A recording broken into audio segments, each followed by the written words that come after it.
Welcome to Roil Road, where we ask the question, what road are we all on and how do we navigate it? Today, Brian Martinez and I will be discussing the origins of Bitcoin and the mystery of who is Satoshi Nakamoto. What role nuclear energy should play in fighting climate change compared to how policymakers are proposing to fight it? How the UN noted International Men's Day, but did so to snub men. And efforts by the student group Students for Socialism at Arizona State University to prevent Kyle Rittenhouse from taking online classes to further his espoused dream of becoming a nurse. But first, let me tell you about Roil. Roil is a better way to enjoy content online. You just tell Roil which internet content you like, such as YouTube channels, podcasts, and more, and then you can access them all in one place, the Roil app. It also uses content interconnection to break free from tech monopolies. Click the links below to learn more. Roil is just getting started, but it's going to be big. Be among the first to discover Roil. Now, let's get this show on the road.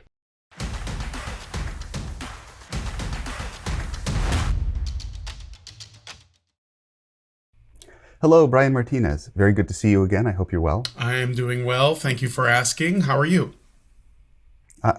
I'm doing great. We could jump in, I guess, to our first story here, which is a discussion of the origins of Bitcoin. It is a fascinating tale that I think is not told often enough. Yeah, I'm open to it. I don't know much about cryptocurrency except that a lot of the people that sort of talk about, things online that I like also happen to have an affinity for or an interest in Bitcoin. So there must be something about it, or Bitcoin, cryptocurrency more broadly. I'm interested. I want to learn about this stuff. Well, it's definitely a hot topic, and it all starts with this mysterious figure, Satoshi Nakamoto. And hearing the real backstory behind this, it makes you question, okay, what kind of world are we living in? What does it mean, this decentralized information on the internet? As an old man, this one makes me feel like we are not in Kansas anymore. Okay, so Bitcoin, everybody knows what it is. It's gone from being sort of a fringe curiosity novelty that maybe a few people would try to bend your ear about to really a mainstream thing in the last 5 years. And I think that's a function of some diminished trust in government-based currencies, and also it's been around a little bit longer. People have seen that it's got some track record. It feels less like a phantom that could vanish at any time. But how did it all get started? So the origin story for Bitcoin is on Halloween 2008, October 31st, 2008, a web figure going by the name Satoshi Nakamoto sent a 9-page paper to a group of cryptographers outlining a new form of electronic cash, which he had dubbed Bitcoin. So this was a online listserv of people that had an interest in cryptography, and some of them had worked on trying to develop a virtual currency prior to this, but nobody had really cracked the nut and come up with a model that seemed plausible. And I'm reading here from a story in the parts that I'm reading, this is from the Wall Street Journal, November 27th, and I'm highlighting the parts from the article, so where I'm embellishing, you can see where I'm deviating there. But so at the time that he sent this in 2008, nobody cared about Nakamoto's identity, and most of the people in the cryptography group were skeptical of the idea of Bitcoin itself. Some cryptographers and developers such as Hal Finley, Nick Sbato, David Chaum, and Wei Dai had been trying for more than a decade to develop an electronic version of cash. All of them had failed for a variety of reasons. On January 9th, 2009, so this is about 2 months after he had originally distributed his white paper, Nakamoto launched the Bitcoin network. Mr. Finley was one of the few who was intrigued by it, and in the early weeks, the two worked remotely to get the network running. The first Bitcoin transaction went from Nakamoto to Finley. For about 2 years, as Bitcoin grew slowly, Nakamoto wrote on message boards and privately exchanged emails with developers. In December 2010, Nakamoto stopped posting publicly and stopped talking with developers in 2011.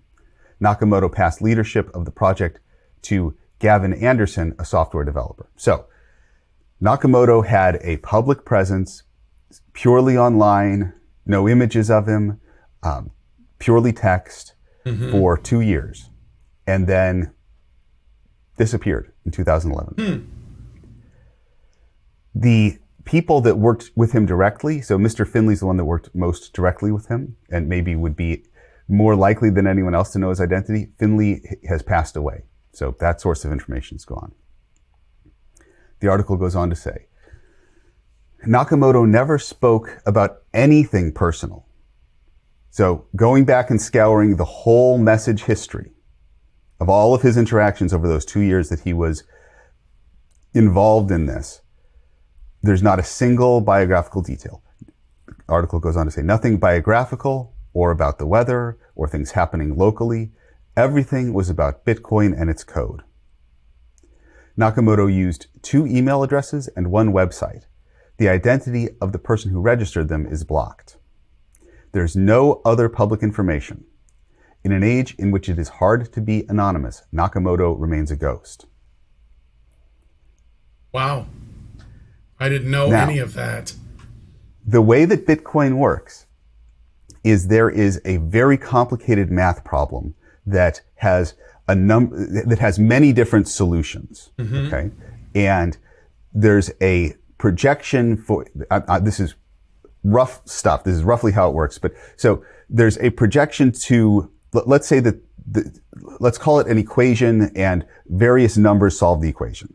Okay, and there's a projection for, okay, if you go up to 1 trillion, how many numbers less than 1 trillion will solve the equation, right? And the only way to reach a solution involves some guessing and checking. Try to guess a solution, see if it works. Guess another solution, see whether it works. And this in the Bitcoin world is called proof of work. That when you find a solution, you've proven that you've gone through, most likely you didn't get lucky the first time, you've gone through this process of guessing and checking. Okay.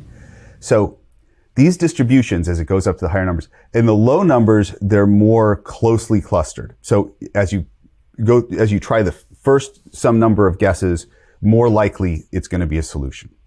So in the world of Bitcoin mining, there are all of these special servers running throughout the world, churning through solutions, trying to come up with new Bitcoin. But in the early days, the solutions came very much more readily. And Nakamoto was the first person to be setting up and mining Bitcoin. So the article goes on to say, there are about 1 million Bitcoins that were mined in Bitcoin's first year that have never been moved. Okay, meaning that when you mine and you find a solution, that means you have a Bitcoin, that gets associated with your own cryptographic wallet. So Nakamoto's original wallet has about 1 million Bitcoins from the first year that were mined and are now still held in the wallet. Today, those Bitcoins are worth about $55 billion. That would make Nakamoto one of the 30 richest people in the world, according to the Forbes Real-Time Billionaires list. It is assumed that those 1 million Bitcoins are controlled by Nakamoto and only Nakamoto. To move them, one needs to have the private key, which is a long, unique string of letters and characters that control access. And when we talk about a Bitcoin wallet, that's what that's referring to. It's this long cryptographic key. And a person who did move these would have a very strong claim of being Nakamoto. So, this is cyberpunk. This is like Neo in the Matrix. Absolutely. Right? Okay, this guy is a ghost. He hits up this message board of cryptographers. He gets some of them interested. He builds this network. It goes on to worldwide acclaim, household name status. He's sitting on what is now $55 billion worth in that wallet that's never been moved, and his identity remains a mystery to all, and the person most likely to know it, Finley, has passed away. Yeah. Now, the article goes on to talk about, well, why hasn't it been moved? What do people speculate? Okay, so the sources, the things they're speculated upon are fear. Maybe Satoshi lives, and Satoshi is now understood not to be his real name, right? People have looked through the various white pages for Satoshi Nakamoto, but perhaps he lives under an oppressive regime where he fears, or he or she, of course, where they fear that they might be arrested, they might be persecuted. Another possibility is that Satoshi has died and nobody would know. And another possibility is that Satoshi just lost the encryption key, in which case these $55 billion worth of Bitcoins now remain forever unusable, locked in a wallet that nobody has the key to anymore. This is a story that if you told somebody a story 100 years ago that this would happen, they would struggle so mightily for it to even make sense. Mm-hmm. Now, I participate in some open source communities as a programmer. And obviously, you can't take a story like this and extrapolate and be like, see, anybody could do what Satoshi did, right? This is a once in a generation, if that type of weird outlier. But one thing that I have found to be very true of open source communities is that it's just all about the code. It's all about the substance. It is, people have very open, distributed repositories of their code base. You can post an issue or suggestion, you post along with that code to recommend a fix, and it just gets evaluated purely on the merits of that. Nobody sees each other. Nobody really cares what the other person's real name is, at least a great deal of the time. And it exemplifies just this pure version of a meritocracy that it's hard to imagine that it even is, it could be that pure, where everybody's communicating purely by plain text. And it's just all about the business of, they have all agreed upon a very difficult problem to solve. And anybody who can put their brain power towards that solution in a productive way, the contribution is all that's visible, is all that anybody's worried about. Anyway, I just thought I would share that story because I think that's a wild one. It is that I learned a lot about Bitcoin just there. I was also wondering, is it possible that he's still holding on to it because it's only going to increase in value, isn't it? So, it's sort of like, oh, well, if I touch this money now, I'll have $55 billion. But if I wait another 5 years, how much will it be worth then? Right. So is it possible that he's just they are just sort of holding on to see how much the value goes up? Because I think that, because I know people who have gotten pretty, who live pretty comfortable lives and they don't even own an entire Bitcoin. They own like fractions of a Bitcoin, like, really small fractions, like decimal, several places away from the 0 point. And I know that it's growing, and I know that a lot of people in finance and politics are not thrilled with it, but it makes me wonder, maybe he's just waiting to see if it goes up. How high can it go? I don't know. Absolutely, right? I mean, it's gotten to the point because he's been gone for 10 years. And that's something that amazes me about the story, that he was sort of present for 2, got this whole ball rolling, and then now gone for 10 years. And so it's gotten to the point where it feels like, oh, we may never know. Those coins may just sit there forever. I mean, unless he's otherwise extremely wealthy, it's hard to imagine him not thinking, well, as optimistic as I am about the future of Bitcoin, it wouldn't hurt to diversify a little bit of that $55 billion. Yeah. Yeah, that's also true. But then, like you said, maybe he was fell victim to some terrible incident, and I guess all it tells us is you can't take it with you. Um, Yeah, very so good. Okay, so next up we have a story about nuclear energy, and it gets into the nexus between nuclear energy or various energy sources and global warming. Global warming obviously is a very huge, challenging topic. I honestly do not know what to think about it. People are communicating. There's going to be, or there's a big message saying the world is going to really be deteriorated by this global warming. It's a huge concern. We need to upend our lifestyles in relation to it. And I can appreciate that message. I obviously don't want the world to be despoiled.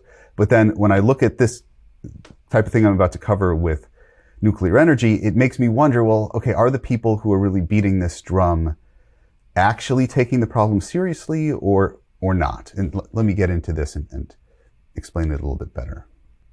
right. Okay, so this is from City AM, and the headline is, UN crowns nuclear as lowest carbon electricity source. And they write, nuclear power produces less CO2 emissions over its life cycle than any other electricity source, according to a new report by United Nations Economic Commission for Europe, the UNECI. The Commission found nuclear power has the lowest carbon footprint measured in grams of CO2 per kilowatt hour compared to any rival electricity source, including wind, solar, gas, and coal. It also revealed nuclear has the lowest life cycle land use, as well as the lowest life cycle material and metal requirements of all clean technologies. While nuclear and renewables are zero carbon at generation point, every electricity source produces CO2 at various stages, including construction, operation, and decommissioning. So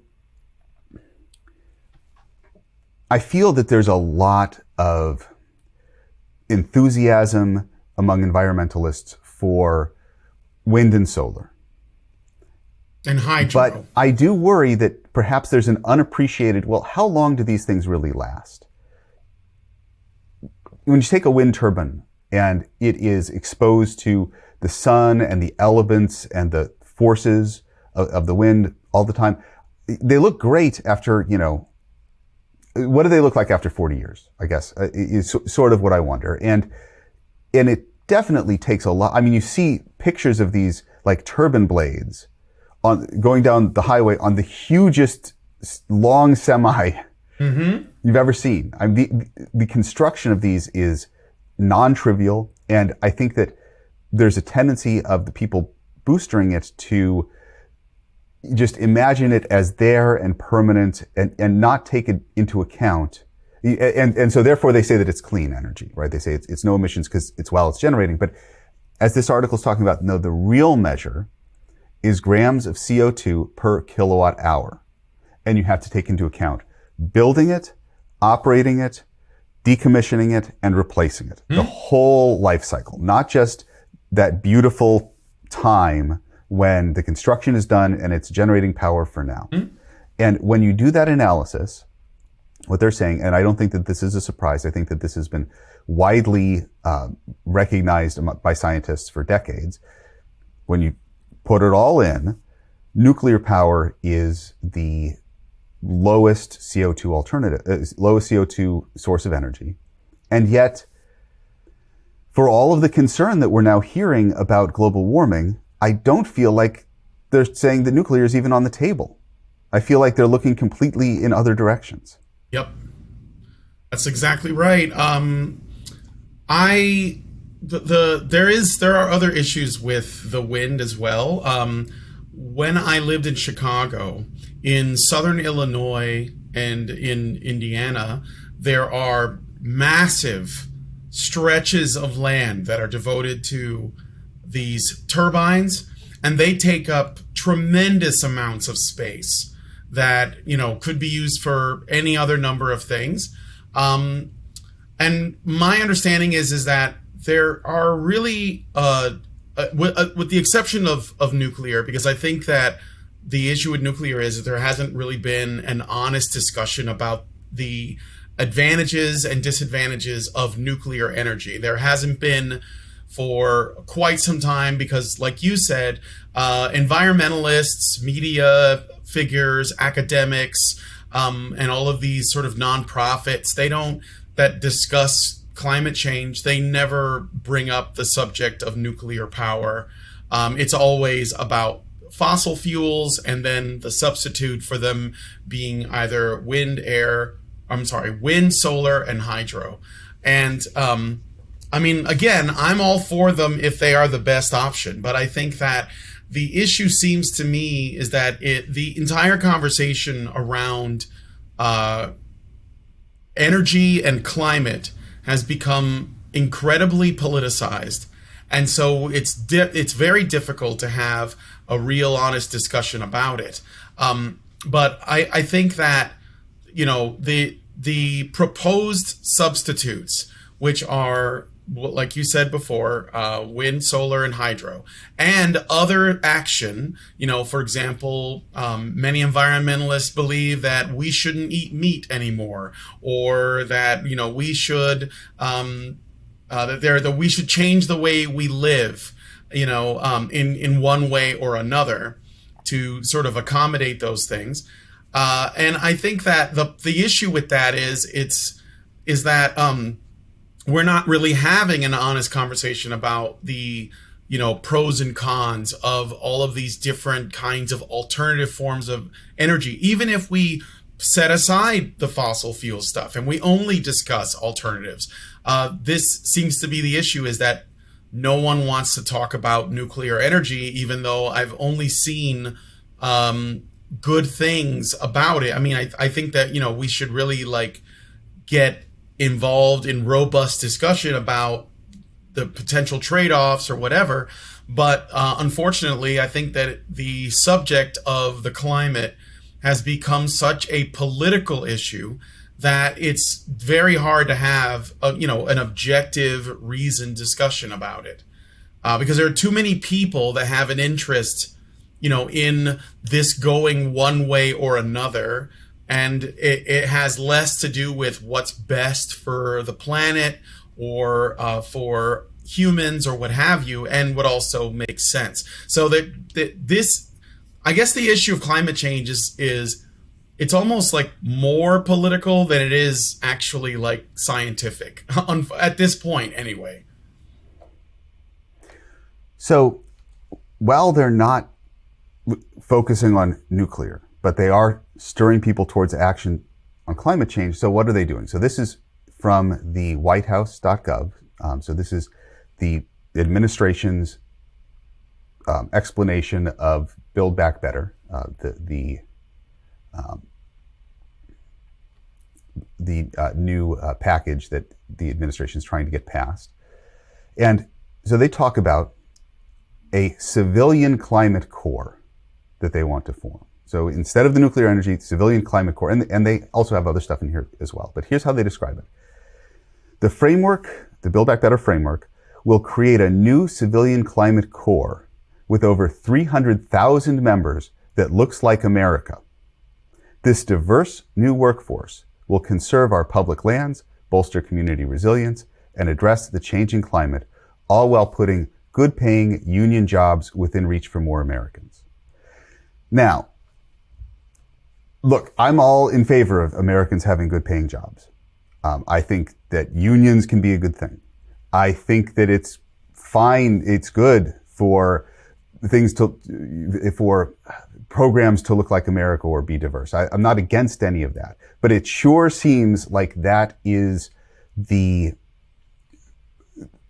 that's the song they want to play on climate change, right? It's the song they always wanted to play, the song they wanted to play before, but now they're saying, well, let's motivate you with the threat of climate change to dance to the song that we've always wanted to play. Yeah. And so that's the White House's brief description. And here we have from sunrisemovement.org, which is a organization that has been promoting this idea of the civilian climate corps. So what we have is that the Biden administration has decided to promote the program that is being talked about here by this nonprofit. And here's how they describe it. The modern civilian climate corps must be deeply rooted in equity and equality and be brave enough to face the scale of the crises of our time. We have an opportunity to fight for a civilian climate corps deeply rooted in justice and equity that could prioritize giving good jobs to communities who have been disproportionately harmed by the climate crisis, systemic racism, and our broken economy. Okay. And what would a civilian climate corps job look like? These jobs would include more traditional climate careers. So that would be perhaps, an engineer building a power source of some kind, but should also include jobs that help communities become strong and more resilient. Your CCC career could be caring for the elderly, creating graphics to help promote climate policies in your town or city, community or child education, organizing localized food programs, or building out new community systems to limit carbon emissions and pollution in your community. We want the government to invest in and scale the mutual aid work that keeps society running during the pandemic. With Green New Deal jobs, you can build friendships with the local farmers who supply the burger patties. Democracy in the workplace means everyone can pitch projects to improve their 9 to 5. By choosing not to be a robot to maximize profit, you can strengthen your community. That simple philosophical shift can make all jobs green jobs, non-extractive, planting something beautiful for your hood and future generations. If our government makes Green New Deal jobs as good paying and meaningful as possible, we can raise the bar for all employment. So the idea is to have a large enough government employment program, hundreds of thousands of people doing maybe valuable things, maybe make work, with the goal of transforming what employment looks like in society as a whole. Yep. Interesting, that's the plan. But I thought we were talking about global warming, and as I understand it, nuclear energy is the best option to reduce emissions. It feels like this is just them seeking climate change as a pretext for some kind of transformation of society that they're otherwise interested in. Yep. Yeah, that's pretty much what it is. And it's been, there have been state-oriented organizations, individuals that have been seeking, ways to do that for many decades. So this is the reason why I said, this climate change conversation, it's basically tainted from the word go because the state is involved and the state has its own interests. And based on this reading of these segments from both the White House website as well as this Sunrise Movement website, there isn't much about actual climate change or discussion about renewable clean energy. It's all about equality, equity, systemic systems of institutional constructs, etc. And that may be something that sells individuals, but I think that it's something that we should be extremely suspicious of. I'll just put it that way. When they start talking about, and I don't know what they mean by equality and equity, because, those two words have different meanings, and yet they're using them in the same sentence as though, they're somehow related, and they're not necessarily, I wouldn't say mutually exclusive, but they're certainly not synonymous. And, this is really fishy, but this is the reason why, in my opinion, the best, most long-term solutions that we can employ as individuals should be from the bottom up. It should be people acting, not collectively, but on an individual level, in the interest of doing what's best for their communities, for their environment, and all of that. Because it's true, corporations don't really have a connection to communities and people. So they can cause problems, especially if they're, sort of global corp companies that they don't really care what happens to people who live, near their mine or a plant where they're working. But that doesn't mean that the solution to that problem is to make the government into those corporations or, sort of marry them. I think that, people at the can do a lot. I've noticed a lot of my misconceptions about the way that people live in the South were formed because I lived in the really big city of Chicago. And Chicago, while cleaner than cities like San Francisco and New York, was still, pretty dirty. There was a lot of pollution. There was a lot of garbage in the streets, etc. And people weren't really motivated to, clean up after themselves. There wasn't a ton of nature, even though there was an attempt to sort of create a nice blend. But when I moved out here to this small town in Virginia, I've noticed that the people here, and they tend to be libertarian in terms of their, political views, but they also take a lot of care of the environment in their own way, like at their level, right, within their reach. And I've noticed that it has a much longer lasting effect. And that's also a part of the culture, like in Virginia that I've noticed. And so I wouldn't say that it can be a substitute. I think that we should be discussing nuclear energy and anything else that might be a good option. But I feel like what is being sort of pushed here, doesn't really seek to solve the problem. It seems to identify the problem and then say, well, we can save you from doomsday if you basically give us a tremendous amount of power and authority over this particular, issue. And if you do, then we promise we'll make the environment clean and all of that. And I think that you should remain skeptical whenever the state offers solutions in that way. One of the challenges that I always have in figuring out how to think about this stuff is, okay, what I've argued for is that there's a bait and switch. Okay, that they are baiting you with, we're going to save the world from climate change.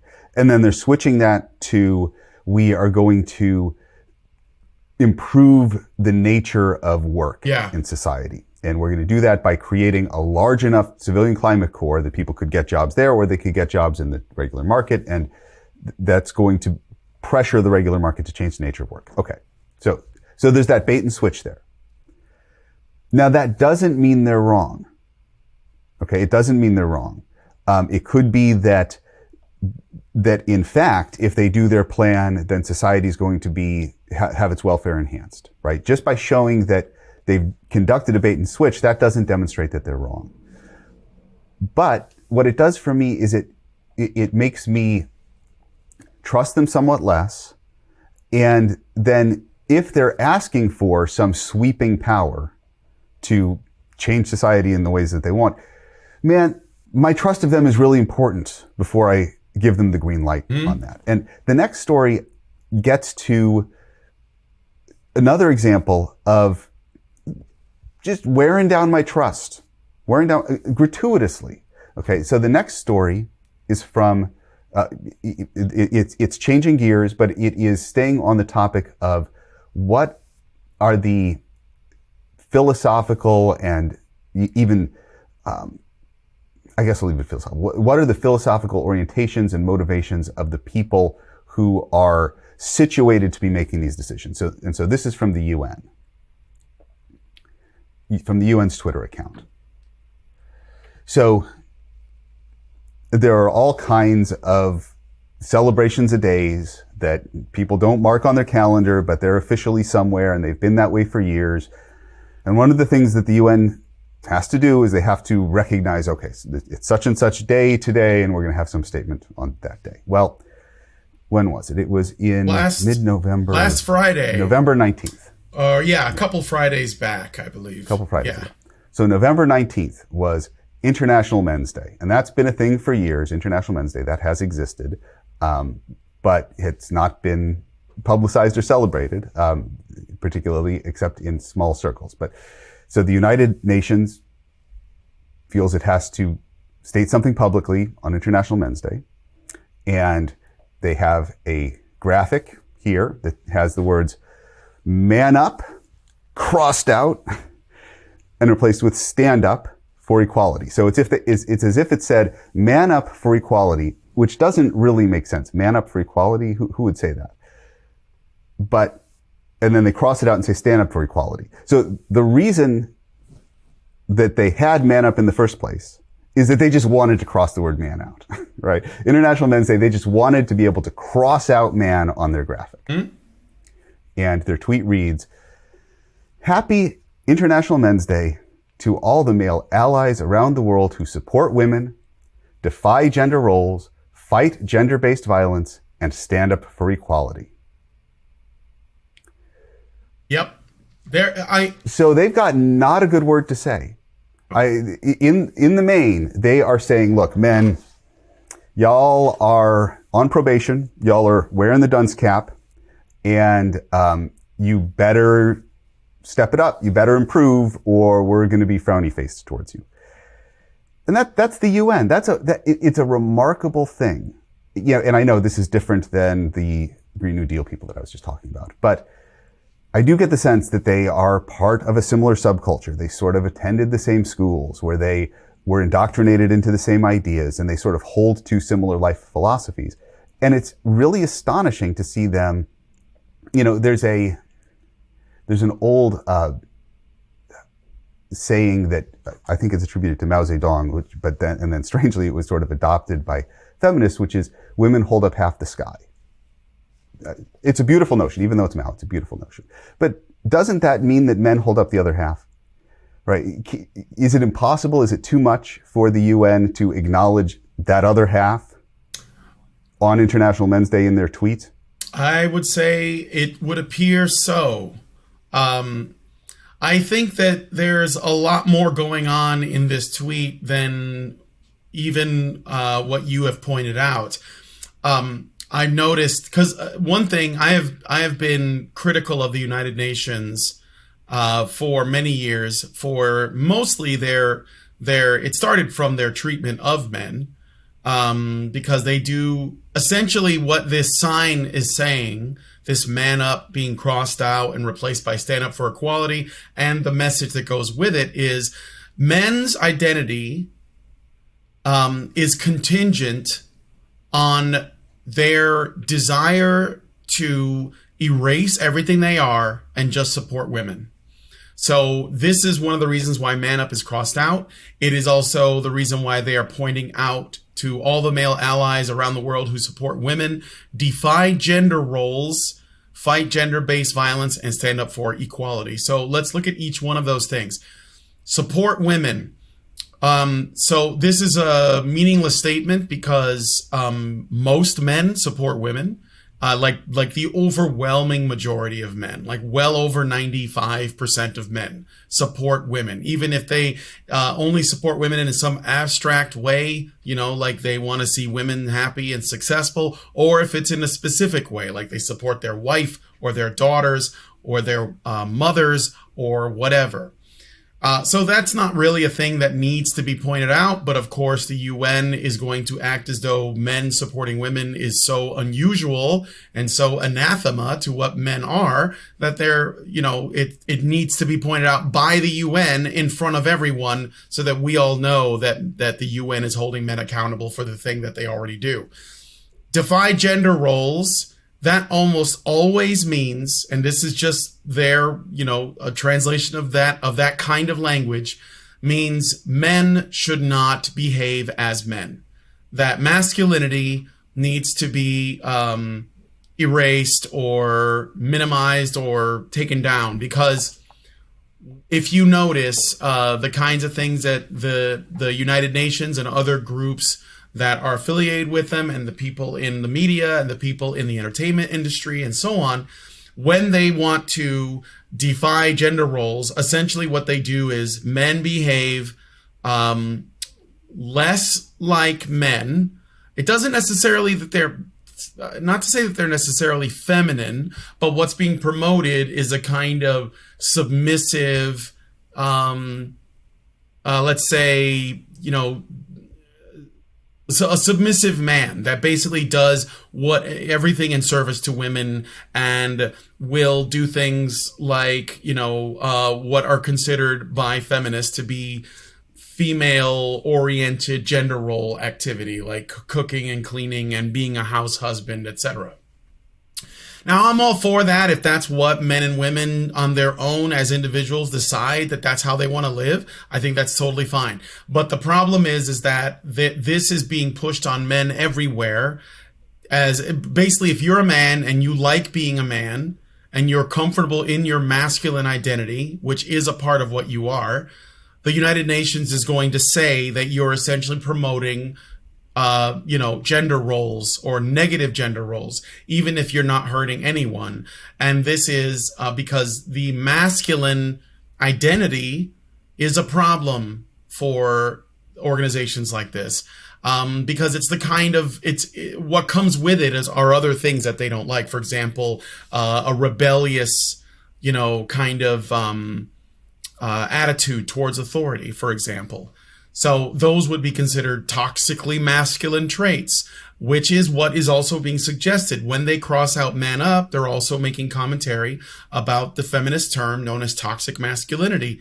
Because if you look at what is written about toxic masculinity, one of the primary things that's brought up is to say, well, look, toxic masculinity is when men feel the need to man up in order to, overcome obstacles. And instead, that what they should do is they should allow themselves to, be in their feelings, and don't, aggress against people who challenge you, or don't be too skeptical or what have you. So there is a lot of layered things here. And then we get into the gender-based violence. Again, women are just as likely to engage in gender-based violence as men. In fact, when it comes to domestic violence, the group that is the most likely to engage in domestic violence are relationships that involve two women.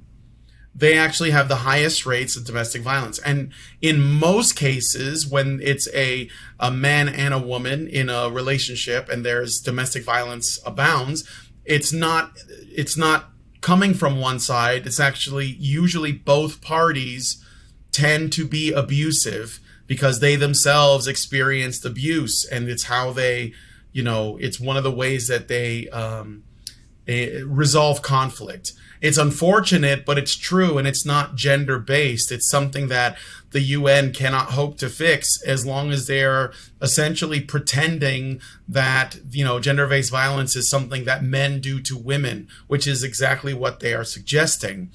And I guess the last thing, stand up for equality. It's just a bumper sticker statement. It doesn't mean anything. I don't know where they're going with this. So obviously, the UN is not an organization that's interested in supporting a kind of positive masculine, identity. It's all about either demonizing them, blaming them, or otherwise trying to utilize the very thing, by the way, that the UN claims does not exist, which is men caring about women. They weaponize that against men by saying that they have to stand up and, do these things for women, which could only happen if men already cared about women, which is, what they would have to admit. So I've seen this. It's, it's really unfortunate and sad, but not at all surprising. It's this shaming language that we see all the time, that baked in here is sort of the implication, as you're saying, that, well, who we're wishing a happy day to is the male allies, right? And the implication is that most men then are not allies. Yes. And that if you don't, tick the boxes, if you don't march in line to their attitudes of what you should be like, then you're going to be in the shamed group. And that is a very powerful thing for men who haven't figured out how to pick that lock in their own psyche and not be too bothered by what is just a transparent manipulation. It's interesting to look at the responses to the tweet. Okay. And so we're getting back to the question of, okay, we have people that are seeking to expand government in ways that are going to give much more control, maybe reshape things. And if they're to be allowed to do that, then they should be demonstrating that they're trustworthy and that they should be trusted, right? They need to earn, if they want power, they should earn trust. And so when you look at the responses to the tweet, it's pretty stark to see, okay, this is what the UN's position on it is, and then what are the responses? And the responses, are more in line with, the idea, look, men and women are both beautiful in their own respective ways. You don't have to be just gratuitously dumping on men on the day, on this particular day of all days. Okay. So here we have, for example, was it so, well, okay, this is the best. This meme graphic is the best, where it's depicting husband and wife in for marriage counseling, and the counselor asks, do you feel dominated by your wife? And she responds, no, he doesn't. Yep.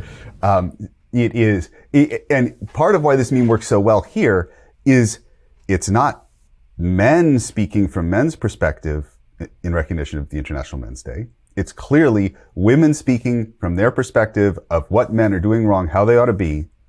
And I mean, the domination is evident. Oh yeah, and another of the top. Yeah, I was just gonna. No, that's okay. One last thing on this, because I know we got to move on. But the starkest, I think, most obvious way to see it is there is a Twitter page for the United Nations, and there is a Twitter page for UN Women, which is specifically the United Nations with regards to women's issues, or really, to be more specific, feminist issues. And there's no UN men, like that doesn't exist, right? And I think that most men wouldn't really want that anyway. They'd be fine if people simply, gave them a salute or a nod for International Men's Day. Men generally don't ask for much.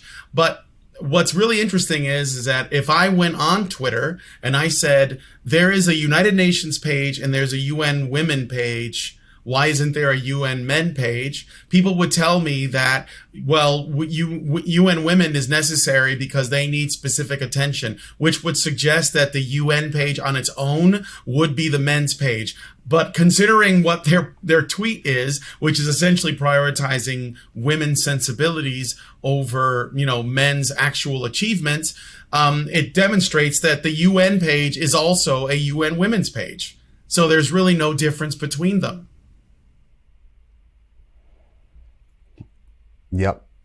And one thing that I think is sad about the way that they're using the shame to kind of parcel people into you're in the ally group or the not ally group is that so many men today are alienated enough from their fellow men that they can get into a mindset where they're like, wow, man, there's a lot of jerky guys out there. I'm glad that I'm not one of them, right? They are,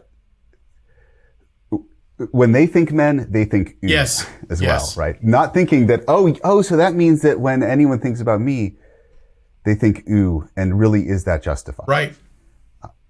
That's exactly the point too, because what this stuff does is it not only does it make women fearful or at least suspicious of all men, because that's the goal, and women tend to be concerned about their safety and security. So if they're told to look on a particular group of people with suspicion, then they will. But it also creates antagonism between men and men, because now you have men who say, well, I'm not one of those men who hates women. I love women. I care about women. I would, hurt or even kill a guy who thought he was going to hurt women. And now and because, they are looking at these kinds of messages and saying, well, I'm not one of those guys. But I better be on the lookout for those guys. Well, what does that do? Well, now all men are thinking that all other men are one of these guys. So, and it's because that they care about women to a fault, that they will do that. And that is how this will shake out. You'll have women fearing and potentially hating men, and you'll have men fearing and potentially hating other men. So this is a bit of a digression, but I've been talking a little bit about, there's some commonality between these people. They're maybe went to the same schools, have the same philosophy. And something that I think that there has been a grasping for what is the right name for this group. What's the right descriptor? And so some people say the left, but that's not a great descriptor either. That's not a great descriptor because what we're seeing here from the UN, this doesn't have anything to do with left or right. You know what I mean? It might be sort of correlated with being on one side, but it's not deeply rooted in the philosophy of what somebody on the left would prefer versus somebody on the right would prefer. Or some people say woke, and that's sort of nearer to the point, but still missing it, because woke is heard by, there's such a misunderstanding of what is meant by that term. It's heard by the people who sort of ascribe to that as, yeah, I understand power dynamics in our society and it's kind of woken me up to stuff, and so I look at things differently now. So it's not something that really puts the nail on the head either. John McWhorter has an interesting new book out called Woke Racism, where he advocates for a term, the elect, which is in the sense of these are people who have sort of elected themselves to be saviors of some kind in participating in some vast mission.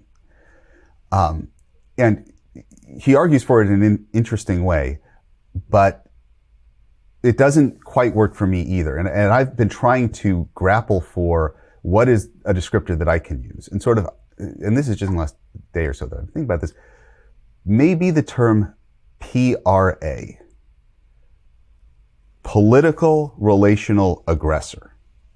So relational aggression is something that, common on the schoolyard, common in interpersonal relationships, but it also is now very much invading our politics. And I mean politics, not just in the sense of party politics, but even in the sense of like office politics as well. So sort of the general sense of who does the group like, who does the group not like, who's ostracized from the group. Mm-hmm. And I see this as, from the UN, as an illustration of they're engaged in PRA, political relational aggression, by using International Men's Day to, as you were just describing, further divide men from each other and men from women. Mm. And this next story is another example of what I would look at as political relational aggression. And that is, tools of that would be reputation destruction and ostracism. Mm. Okay, as the main tools. And so this story is about Kyle Rittenhouse. I'm sure that people listening don't need much introduction to this story, but as a quick refresher, this is a young man who was armed at a protest/riot in Kenosha, Wisconsin, and he was attacked and he shot 3 people, killing 2, and this was found in court to be self-defense. He was charged and he was acquitted. And what has materialized subsequent to that is that Arizona State University has a very large online offering for people who want to do an education online. I'm a huge fan of online education. I got my computer science master's from Georgia Tech, all online. We should talk about that sometime. I think online education is the future. Brilliant. I love it. In any case, Rittenhouse, who has now, since his acquittal, espoused that he has a life ambition that when he grows up, he's now 18, I think. When he grows up, he wants to be a nurse, which is obviously, that's a noble profession for anybody to be participating in. And he was taking some of the online Arizona State University nursing classes. And this led to a backlash of protest by people at Arizona State University, ASU, saying that this was somehow creating an unsafe environment, that Rittenhouse shouldn't be entitled to any form of education. And so this is Fox News covering it. Now, of course, Fox News has the picture of the guy at the protest. So this is the ASU anti-Rittenhouse protest, and the guy at that protest who's carrying a "Death to America" sign, right? You write the most like egregious sign, and that's going to be the one that's in the news, right? Now, I don't know to what extent this guy is representing the views of everybody there, but I think that we want to steer away from the worst is the truth fallacy, right? Where you look at the other side and you see the worst thing that they're doing, you're like, yeah, that one, that's the truth of them. And you just filter for that, the worst sign. Yeah. So here's this dude with his "Death to America" sign. I don't know what to take from that. But the situation is described as Rittenhouse is not currently enrolled in any Arizona State classes, school officials said this week, following demands from students that the administration, quote, withdraw Rittenhouse from the college. Professors advised Rittenhouse to withdraw from his non-degree seeking online classes, but the teen is looking to enroll in classes again, Rittenhouse spokesperson David Hancock told Fox News. So apparently he was in classes, he was pressured by professors to withdraw, he did withdraw, and now he's seeking to get back in. The protest was apparently led by Students for Socialism at ASU, and they put out a statement that, and if people want to look at the, it's not like a few people. Yeah. You know, I'm not going to say it's some huge protest, but they're making some noise. It's a significant group of people. You know, you can actually look at the picture of them here, and it's an interesting choice here. I think that this is in Spanish, "want to cry?" question. Yeah. And it's a picture of Rittenhouse crying because he somewhat famously broke down twice during the trial, once upon hearing that he was acquitted, and another time while he was on the stand and trying to recount the encounter where he was forced to use his gun. And it's been interesting to see how how PRAs have latched onto that image of Rittenhouse crying as sort of, the only way I can describe it is as a way to fixate on an image that they can hold him in disgust for. And so we have it depicted here. Want to cry. 18-year-old was on trial for his life. And I don't know, they think that is somehow hitting him deep to point out, look, he cried. Yes. Anyway, Students for Socialism, their statement is, "Our rally tonight was a complete success. ASU heard our demands and showed those fascist counter-protesters that we will not be intimidated." So there apparently were some counter-protesters who were saying, no, Rittenhouse should be able to educate himself. And those, of course, per the PRA playbook, get dubbed as fascists. And then they go on, quote, "The people that came out tonight to support Killer Kyle Rittenhouse prove our argument that if Rittenhouse is allowed on campus, he will be followed by countless racist, homophobic bigots." Now, he was never on campus, as I understand. He was always online. And this is the political relational aggression. So they want to say, look, anybody who thinks that this guy should be able to educate himself, they're now going to be lumped in as the racist, homophobic bigots. A classic relational aggression, drawing the in-group, out-group line, demonizing the out-group, and trying to ostracize. And I look at this and I think, I think that prisoners in maximum security should be entitled to educate themselves. I think that any human should be able to try and better themselves and use their initiative. They want to learn about nursing. Perhaps these protesters felt that Rittenhouse was lacking in empathy. Well, maybe he would learn some empathy in a nursing course. Yep.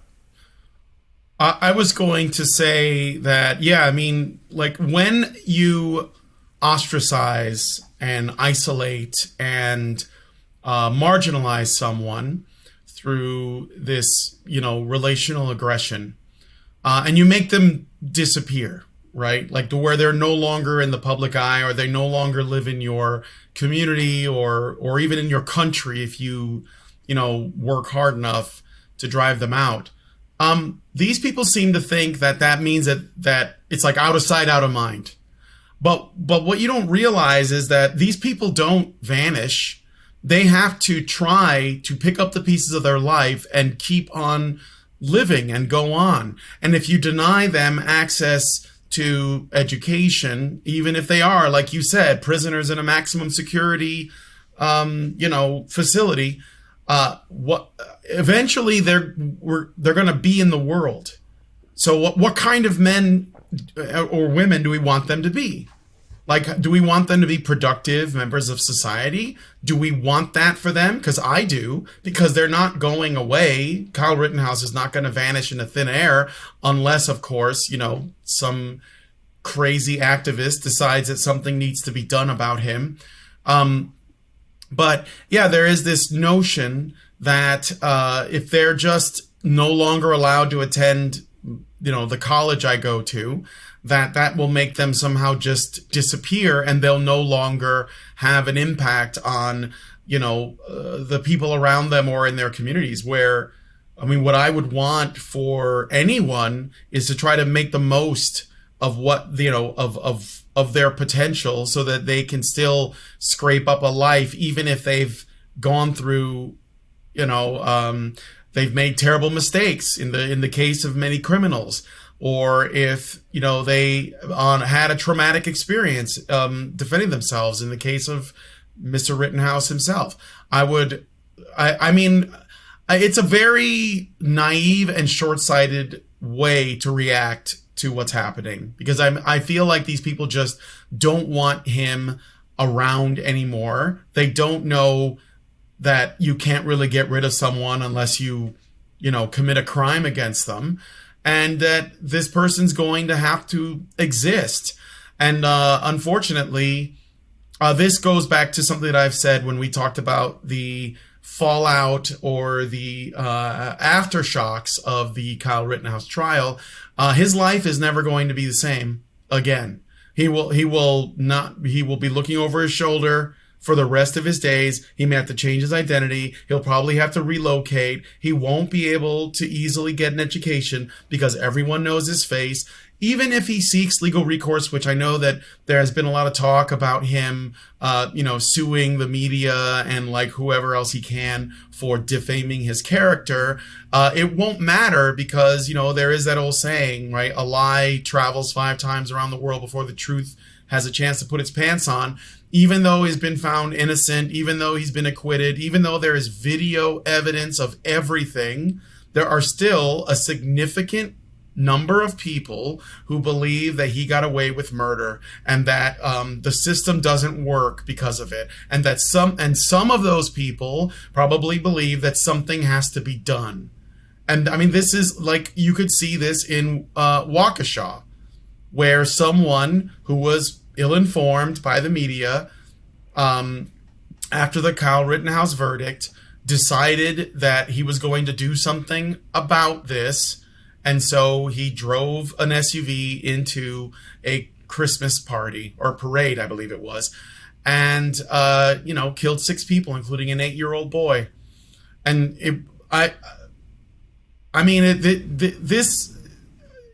this is just a real shame, but I'm not at all surprised. Also, one last thing. It's really funny because the people who tend to, and I know this is just a tendency, so I'm not trying to make a blanket statement here, but I've noticed that the same kinds of people who typically talk about toxic masculinity and that men should be able to cry will, all of a sudden, that goes out the window when that person is someone that they don't like.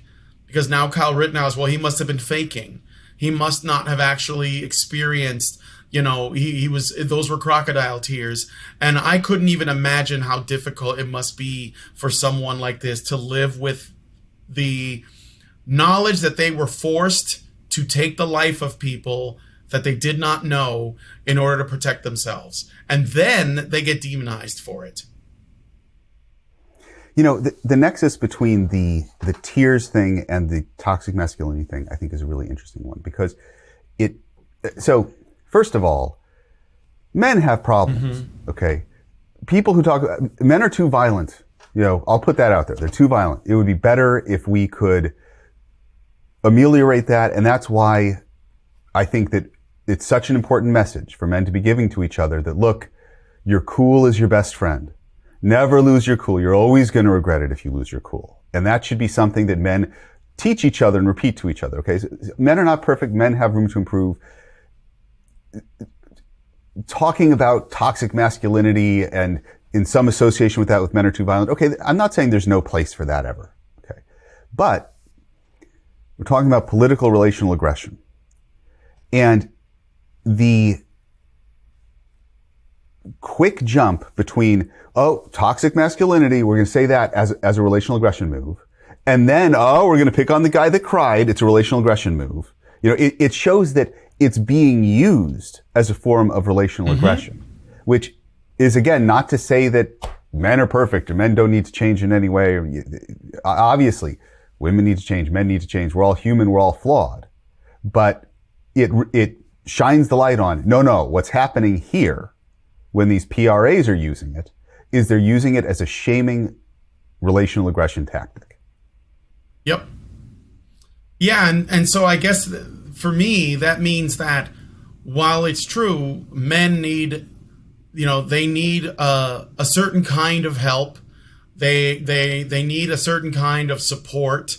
We should probably be a bit discerning about where that comes from, because there are plenty of support. There's plenty of support for men out there that is not couched in this kind of political relational aggression rhetoric, where it just wants to help men as they are, as individuals. And, men do respond to that. There's this idea that they wouldn't. That's also a myth. Men who need help, they are looking for it, but they're going to be a little bit discerning about where they get it, because they don't want their identity taken from them or demonized. And this is the issue. If you take away someone's identity, you are going to get violence. And maybe that's what they want.